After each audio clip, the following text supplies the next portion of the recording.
Welcome back to the Citizens Fancast. As always, I am your host, Evan, here recording on a wonderful Monday evening here in not as cold as it should be, Wisconsin. So thank you for listening along, tuning in. But yeah, February, it's pretty nice outside, actually. I got outside and kicked a ball around a little bit today. So that was nice to be able to do in February. Don't really get to do that often. But with that being said, let's get into the reason you guys are here to talk about City. So obviously today we're going to be covering the Brentford and Bournemouth matches that took place this past week, as well as looking ahead to the Luton and Manchester derby on Sunday. So big matches this week. We got our FA Cup round against Luton, and then of course Sunday United. So let's get right into it. Brentford match took place last week. Midweek match. Our game we had in hand. So our game in hand needed 3 points, and we got it done. Obviously, a 1-0. It'd be nice to be able to get a few extra goals, but that's not always going to be the case. So I think the big thing is that we just got the 3 points, and that's most important at the end of the day. So starting lineup for the match: Ederson, Walker, Stones, Diaz, Akanji, Rodri, Bernardo Silva, Foden, Alvarez, Oscar Bob out on the left, and Erling Haaland up top. So big misses really from the lineup prior, with 3 changes overall: De Bruyne, Ake, and Doku all moving to the bench. Sounds like De Bruyne was fighting a little bit of an injury setback. Just I think it's easier to be a little precautionary with that more than anything, as opposed to try to force it, especially in a match like this, very winnable. So was on the bench, did not play, didn't really need him anyway. And then a little bit surprised that Ake didn't play. I assume Pep assumed that we wouldn't need him. We didn't. Obviously got the 1-0 win, got the clean sheet, 3 points, all that matters. So possession 70%, and the goals, 1 goal from Haaland in the 71st minute with an assist by Julian Alvarez. So just kind of looking at positioning wise, how we lined up, just looking at kind of average positions of the players and everything like that. Foden a little more central in this match, running the show, and that's the way I like it, honestly. I love seeing Foden in the middle. It feels like he's such a better player there. He's so much more effective. He can get on the ball. He can turn with the ball. We've all seen the highlights of his ability to turn with the ball and create space for himself. And I think being through the middle, that just opens up so much more. So Bernardo was also a little more central as well, with Alvarez a little more out to the right, not fully at times, and then Walker kind of running up and down that full wing, covering the whole wing, kind of like we've seen in the past, where we have a player on the left wing in this match, particularly Oscar Bob, and then other players kind of fill in that space on the right when needed, if a ball's out there, if there's a run, space out there. Other than that, it's a lot of Walker covering basically from right wing all the way to right back. Stone's a little bit more forward. Akanji was out on the left doing his job. It kind of shows, again, I've said this before, I don't really have an issue with Akanji being out in the midfield, but through and through he's a defender, right? And he can play on the left, he can play on the right, he can play in the center, but at the end of the day he's a defender, and I think it's better just letting him defend. So personally, I don't mind him in the midfield, but at the end of the day, if I had a choice, I'd say don't put him there. If we're going to do that with anybody, have any of our center defenders moving up into the midfield, I would say let's let Stones do it, and that's kind of what we saw in this match. So interesting to see just kind of how we lined up. Bernardo Silva was also kind of really through the center most of the time, but like I said, I know people are upset about Kyle Walker, but what I would like to point out is, so what Walker has to do is, when we play like this and line up like this, Walker is basically covering from the right wing all the way back to right defense. So as a right back playing right wing both at the same time, it makes it very difficult for him to track back. I understand people are upset when he gets out of position, but the way Pep lines up for these games, it's very difficult for Walker to be able to really be our right wing in a sense, and then be our right back at the same time. There's got to be some give and take. Somebody's got to fill the space for him, whether it's in the attack or defensively. I know people were upset that he wasn't tracking back and out of position, but it's not sustainable for 90 minutes for him to be running forward and back nonstop. It just doesn't work. He can't. No person has the energy to do that. So I know he was getting a lot of crap on social media for it, but at the end of the day, I don't think he was doing that bad. It's really just kind of the lineup more than anything that got him out of position. So I don't really blame him too much for what times he got beat in a way, but it wasn't really even getting beat. So it's interesting that Pep does that. Walker's not an attacking player really. He's great at playing balls in. I think since the turn of the new year, he's been playing balls in a lot more, and it's been good. I don't like when he lines up for a shot because usually they end up in row 30, but beyond that, I think he's done a lot better. People are giving him, in my opinion, a lot of unnecessary crap that he doesn't need. But like I said, it's hard because he kind of, in this lineup, he kind of is forced to be out of position. So that's just a little unfortunate that that is the way Pep has him playing, in all honesty. So another note, Bernardo was on corners a little bit more than Alvarez on every corner. So I enjoyed that just because I've said it before. I don't really like Alvarez's corners. I don't feel like he's playing balls in that we're able to capitalize on. So I'm open to anything. But first half went well. We couldn't score, but we had chances. Akanji did very well. I know there's certain games when he's in the midfield and people are like, why is he even playing? And everyone loves to use him as a scapegoat just because they don't like when he's playing in the midfield. But at the end of the day, the reason I don't want to drop him and refuse to say that he should be dropped is because of how well he plays when he is playing his actual defensive position. And for me, that's really what makes him the great player that he is. So we're creating chances, and it wasn't coming, right? That's end of the day. That's what you get sometimes. You create chances and it doesn't go in. When a team is sitting back that much, it makes it so much harder to score, in all honesty. And I'll get into more there was something different about the Bournemouth match. I'll get into that a little bit more later, but I feel like teams this year are sitting back more and more. They're finding it easier to put so many players in the box and just block all our shots and just not even try to come at us. It's anti-football. It's honestly what it is. It's anti-football, and it pisses me off. It's not fun to watch. I don't know how as a supporter you could watch it and honestly be like, oh yeah, that's great. I love watching my team sit back with 9, 10 people behind the ball, just waiting to block shots, and maybe if we're lucky, we'll get a counterattack that we can score off of because we have someone speedy up top. But other than that, yes, I love watching my team just sit back and get absolutely dominated in possession, get shots just blasted at them from 25, 30 yards out, and just hope that my defender gets a good enough block on it that it doesn't go in. It's irritating to watch. It's irritating to watch as a fan. As a fan of football, that would be so annoying to watch. And I know as a fan, you can't control it, right?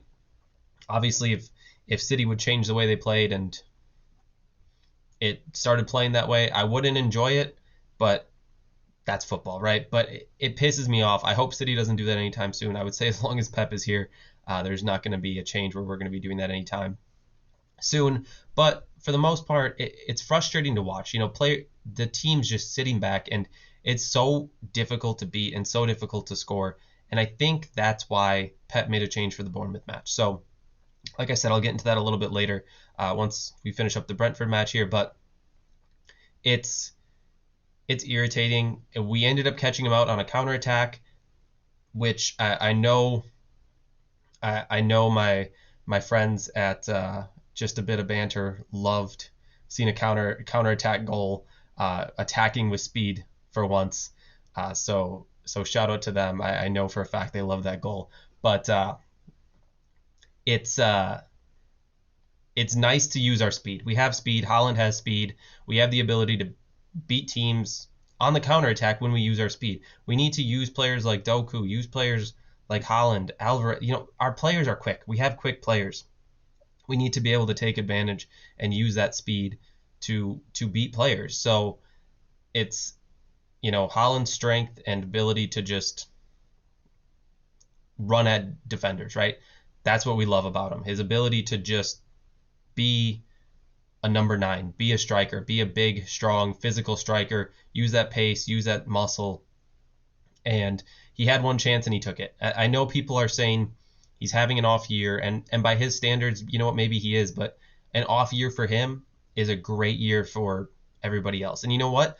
I said earlier this year, that I did not think he would replicate what he did last year. I hoped I was wrong. I honestly hoped I was wrong, but I said it earlier in the year. What is an off year for Haaland? Is it, still 20 goals? 30 goals? 40? Who knows, right? At the end of the day, it's so hard to say, but if we get the 3 points and he scores the 1 goal, that's all that matters. Does he need a hat trick? No. So who cares if he, scored 1 goal or 3? At the end of the day, we got the 3 points. It'd be nice for goal differential, get an extra goal or 2 in there, but at the end of the day, it doesn't matter. But for me, man of the match from the Brentford match was Akanji. Ederson was incredible again, making great saves, keeping our clean sheet, and that tied him with most clean sheets in club history with Joe Hart. 2 keepers, both near and dear to my heart. So super cool for Ederson to tie that, and for us to, like I said, get the 3 points, which is really all that matters at the end of the day. All right, moving into the Bournemouth match. So starting lineup: Ederson, Akanji, Diaz, Ake, Stones, Rodri, Bernardo Silva, Kovacic, Foden, Nunez, and Haaland. So before I get into the stats a little bit, just a couple notes. Obviously, Walker not in the lineup. Akanji out on the right, and a back. Our 4 center back lineup was back and ready to go. So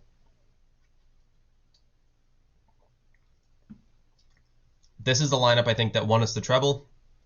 The lineup that we really just, I think, excel the best with. Stones moving up a little bit into the midfield, playing that quote-unquote Stones role. Kovacic controlling the midfield. Absolutely love watching him play. A super underrated signing for us, but he has been absolutely incredible. And I'm so happy that we signed him, in all honesty. He's been incredible. Barely puts a foot wrong, hasn't all year. So love seeing him in the starting lineup. And then Nunez out on the left. So trying something a little different. Comes in for Oscar Bob, and Foden central again. Bernardo Silva was a little bit more out on the right this match. And then, obviously having Kovacic, Stones, and Rodri to link those attackers, further up players with our defense, incredible. I think Kovacic is honestly one of the best players in the league at doing that, being able to turn with the ball and move it from our defense and either carry the ball up to our attack or pass it forward to our attack. So that's part of why I love watching him play so much. But like I said, Foden central, just kind of looking at everyone's position here. We were a little bit deeper in general, and that's, I think, kind of the big thing for us is what it's kind of what seemed like a new tactic from Pep. So this is basically my summary of how I interpreted what Pep was doing different here. So for the most part, I think it was kind of similar to how we playing in possession, but we were possessing the ball a lot deeper. Forces the opposition to come at us a little bit more, which creates more space. They can't sit back, put 9-10 guys behind the ball like we've been seeing in so many matches. So by driving them forward, making them come at us a little bit, it opens up space in the midfield. So then you have the players like Rodri, Kovacic, Stones, who can dribble into space. They can find a pass. It's a lot easier to link those lines when the field is so much more spread out. Creates so much more space, so many more pockets of space that we were able to create basically by possessing the ball deeper. And it worked. It's really what led to our first goal, our only goal in the match. But it opened so much space in the midfield that they couldn't really afford to just sit back with 9-10 players behind the ball. It was really just kind of, it forced them to come at us a little bit and kind of make themselves a little more vulnerable. I'd be interested to see if Pep was just trying that in this match, or if he was trying it in just to, or trying it to use against Arsenal or Liverpool or United coming up. But I think it worked. I think it'll work against those teams as well. But it's just interesting to see. Overall, if you look at our players' average position, a lot deeper than what it was in other matches. So it's a cool tactic, and I don't know if it was capitalizing on what Bournemouth came at us with, or if that was how it was set up prior to the match, but I do think that it worked very well regardless. So like I said, 1 goal by Foden, 24th minute, possession was 62%. Not as high as I'd like it against an opponent like this. I'd like to see it more in the 70 range, but at the end of the day, it doesn't matter. So also with this lineup, it gives Haaland the ability to receive the ball deeper, kind of work give and goes, use that pace that I was talking about, and be able to move forward with, and layoffs to Bernardo Silva or Foden, and then run in behind with that through ball. So I just think it opens us up to so many different types of attack and ways to come at an opponent. So I'd love if we were able to do that again, but we'll see how teams line up against us and how they come at us, really. So I think it worked very well. I think it would work really well with De Bruyne as well, just his ability to run at opponents. You give, kind of the same lineup maybe. Maybe De Bruyne in for Bernardo Silva, maybe Doku in for Nunez, or maybe not even, just leave Nunez.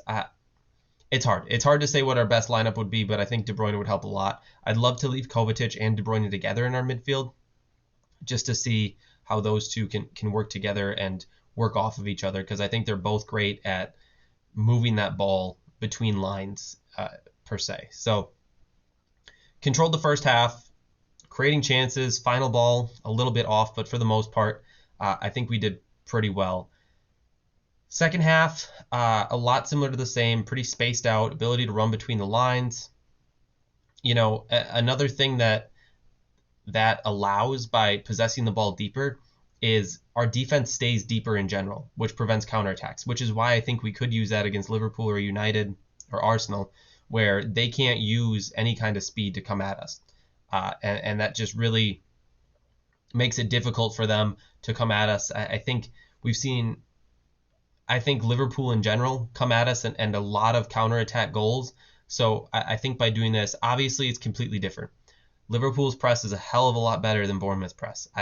We know that. We've seen the way they press us. So you got to move the ball quick, and you've got to be able to move it past that first line of quick attackers up through the midfield and get at their defense. We got to do it faster, in my opinion, than we did this match. But if this was a test run for that, I think it went pretty well. So it'd be interesting to see if we try it again, like I said. But I personally really enjoyed it. So Doku came on in the second half. It didn't seem like we relied on him so much, and I mentioned that before. It seems like a lot of times he comes in or he starts, and we're just feeding the ball out to him, relying on him, and we didn't really do that.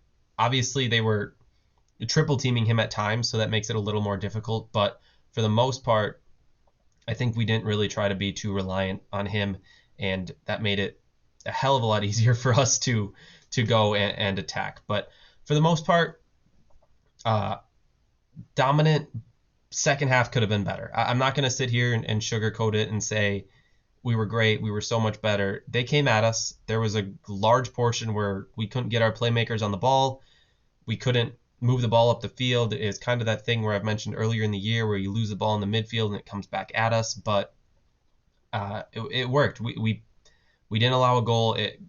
Our defense sitting back, having those 4 center backs in there, I think just helps us to be able to defend better and really just not be as vulnerable at all. And I said about our average position, a lot of times if you look at the average position of our defenders, Diaz is so much further back than the rest of them. And if you look at this match, really Ake and Akanji were kind of level with him, average position wise. Rodri was not really far in front of him. Stones, again, not really far in front of Rodri. Kind of interesting there. Stones playing a little higher than Rodri, and then Kovacic a little higher than Stones. So, we're kind of like layering that midfield back in a way to be able to prevent those counters, prevent those balls through the middle and things like that. So it worked well. It worked really well. Like I said, they definitely had times where they came at us. That's not sustainable, I don't think, for the entire season. We got to get a second goal at times to really shut down some matches. And, we saw that last year where we'd get up a second goal and we kind of just coast. We're not there yet. And yes, our level of play does need to improve a little bit. I will say that. We don't need to score 3, 4, 5 goals every match. 2 will do it. 2 will do it with a clean sheet. 2 will do it with allowing a goal. It'll work. Now, goal differential wise, we might want to get a little more, but like I said, a lot of times you have to grind out these wins, and that's what makes champions at the end of the day. So, we grinded it out, and that's really just what you got to do. It's what you need to do is grind out a win, get a clean sheet. Ederson passing Joe Hart on the list for all-time clean sheets with City, and that's what you do. Grind it out. Ederson again was incredible, but you can't win every game by a ton. But for me, man of the match was Phil Foden, and how incredible has he been this year? In all honesty, I've said it before, and I'll say it again. He's been the best player in the Premier League this year, and I really don't think it's particularly close. He's not going to get credit because he's on City, but more people need to notice. He's been absolutely incredible. And I'd go as far to say as he's been one of the best, if not the best, player in the world this year. And again, he plays for City, so people are never going to give him that recognition. All you hear about is, Jude Bellingham and Mbappe. But if you look at the level of play that Foden is consistently doing, winning us matches and things like that, it's next level. If you're paying attention, you know what I'm talking about. I know people love to hate on City for whatever reason. They pick their reason. It's a different reason every day. But he's putting people on notice and showing them why he is as credited as he is. And it's just, people just need to start admitting it at some point, in all honesty. But absolutely incredible player. I'm so happy he's a City player, and I hope he's a City player for life, in all honesty. But anyway, end of the day, 6 points, and that's what we needed. That's what I came into this week saying, right? We needed to get 6 points, 2 winnable matches. Our game in hand is gone. So we're a point back now, right? And we're a point back. Liverpool's goal differential is 38. Ours is 33. Arsenal's 39. Liverpool's on 60. We're on 59. Arsenal's on 58. So obviously there's a little bit of work to do, but I think we need to just go in and beat both of them. We play each of them one more time. We've got a tough month coming up. We play them. We play United. We've got Champions League sprinkled in there. We just got to rack up the wins, right? This is another week where I expect 2 wins. It needs to be done. A win against United will motivate the entire atmosphere around this club.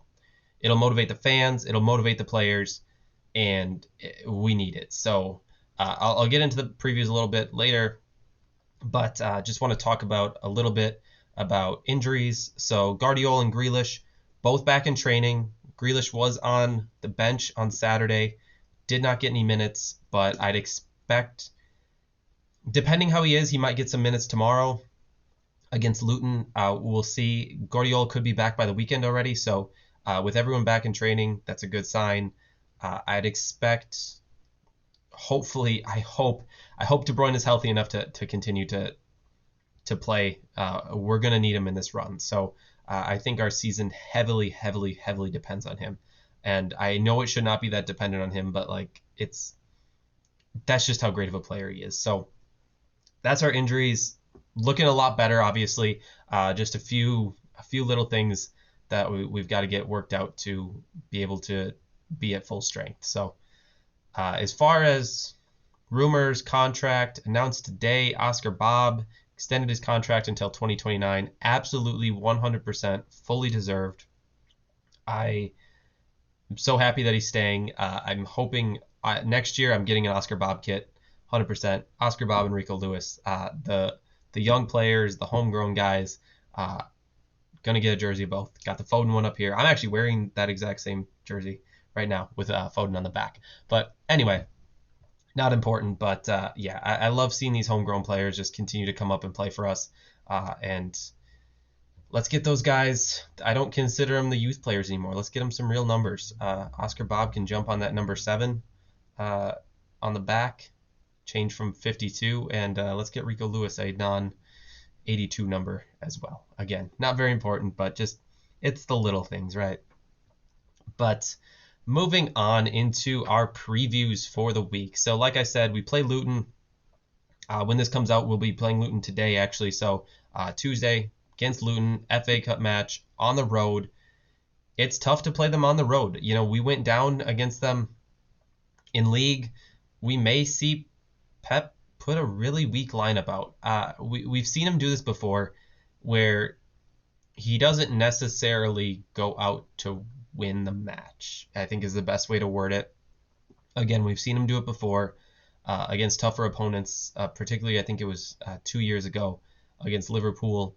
He kind of threw away our FA Cup match and kind of focused on what the bigger ones. It wouldn't surprise me just with us struggling a little bit to kind of see him do the same. I'm expecting a little bit of a weaker squad tomorrow, in all honesty.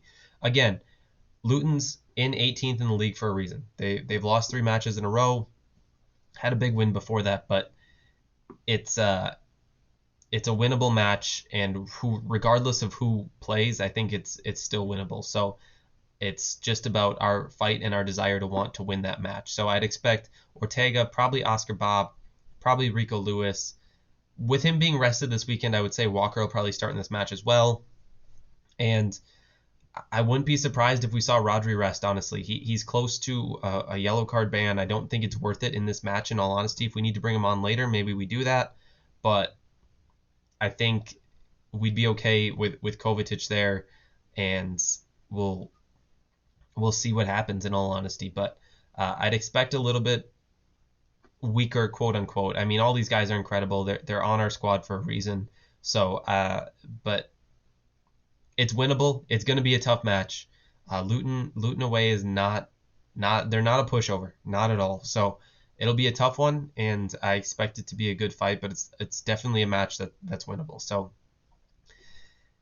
then we got the big one, the derby on Sunday against the fucking Rags. It just pisses me off even talking about them, but they're 6th in the league. We got them at home. They're coming off a loss to Fulham. Obviously, they were given 9 minutes of stoppage to try to pull it out, and they didn't. It backfired, and they lost. So prior to that, they had 4 wins in a row. Luton, Villa, West Ham, Wolves, beat all of them, but they don't scare me. They're not a scary team. We're so much better than them. We went to Old Trafford and beat them. And, you know, last year at home, hat tricks for Haaland, hat trick for Foden. So I'd love to see that again. Honestly, I would love nothing more than to see both of them get a hat trick, someone else get a hat trick. I don't care. I want 10 goals. I mercy rule. There's no mercy rule, but I want to mercy rule them because I just can't stand them so fucking much. But yeah, it's a winnable match. We need to win matches against shit clubs, and that's a shit club. So that's 3 points that we need. Move on into our matches the week after against Copenhagen and Liverpool, and let's get ourselves to the top of the league. So starts here. We just gotta beat this very beatable club. That plain and simple. So it's what needs to be done, and that's what we need to do. We got to get the 3 points, and then let's move on to the next round of the FA Cup. You know, 2 matches closer to a back-to-back treble, and end of the day, that's important. So at this point, all we can do is focus on what we have in front of us. We can't focus on what Arsenal have in front of them. We can't focus what Liverpool have in front of them. All we can do is control what's in front of us. So let's beat the opponents in front of us, and then let's move on and just keep doing it. Winning streaks after winning streaks. We're on an unbeaten streak. Let's keep it going. So it sounds simple, but it's going to be a lot of work. Everyone's still coming for us. They're giving us our best. Their best shots are coming for City. Everybody wants to knock City off the top. But we got to stay resilient and make sure that we don't allow them to do that. So that's our job from here to the end of the year. And, I'd love as many trophies as possible. And I'd love to go back-to-back in the Champions League and win the FA Cup and everything. But to me, in all honesty, the most important one to me is let's get that fourth Premier League in a row. That's the one I want more. And, some people might not agree with that. But personally, you can go back-to-back in Champions League some other time. You can't. It takes 4 more years again to get back to a point where you can win 4 titles in a row. And for me, that's why this one is so important. I want this title so bad. And another thing, I don't want Klopp's farewell tour to be out on a high note. I know he's had some success. You'd think he'd have more success than Pep the way he's talked about. He doesn't. But you're never going to change the red cartel in the media. So we're not going to get the credit, but let's continue to show it. We're the Centurions. We're the treble winners. We won 5 trophies in a year. All this stuff that we've done and fought for. We haven't done it just to do it. We hold these record books for a reason. So let's go add another record to it. Plain and simple. But that's what I got, as far as that.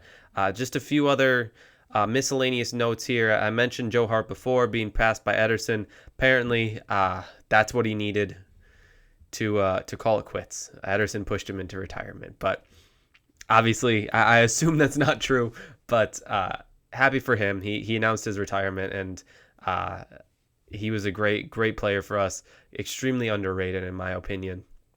I was so upset when Pep essentially pushed him out of our club, and but Ederson's been incredible, and it worked out in the end, and he played a long time after. So I wish him all the best in retirement, and I'm very, very happy for what he gave us, the years he gave us, some incredible moments. And there's obviously that iconic moment of him running around after Aguero's goal at 93-20. So that's how I remember him. The big saves against Barcelona, that's how I remember him. It's a great player, and like I said, very underrated. So good for him. Made it to retirement, and like I said, I wish him all the best. But one last final note. Obviously, I've mentioned it before, something very near and dear to my heart. City coming to the U.S. In summer. The locations were announced. Dates haven't fully been announced. I'm looking forward to that. It sounds like they will be going to Columbus, Ohio, Chapel Hill, North Carolina, Orlando, Florida, and New York City. So I'm looking forward to that. Excited to try to hit as many matches as I can. And as soon as the dates officially come out, tickets come for sale, I'll let you guys know where you can find me, what cities you can find me in. But I expect me to be at hopefully more than one of those matches. We'll see how many we can do. I'm going to do my best to hit as many as I can. So looking forward to that. Looking forward to connecting with some City fans that I've just met on the internet, and it sounds sketchy meeting people on the internet in person, but you understand what I mean. This is completely different. It's a safe community. But like I said, looking forward to meeting some City fans that I've only got to speak with through social media or here and there and whatnot. So I'm excited to be able to meet these people, everybody in person. So looking forward to it, and just having a great atmosphere and in the summer here, and getting to see City playing more matches. I haven't seen him playing enough in person, so very excited to see him play in person a little bit more. But that's all I got for you guys this week. As always, I appreciate your support. I thank you for listening each and every week. And just bearing with me through everything. I don't feel like these episodes are always the best. So thank you guys for listening and continuing to follow along. I truly appreciate it.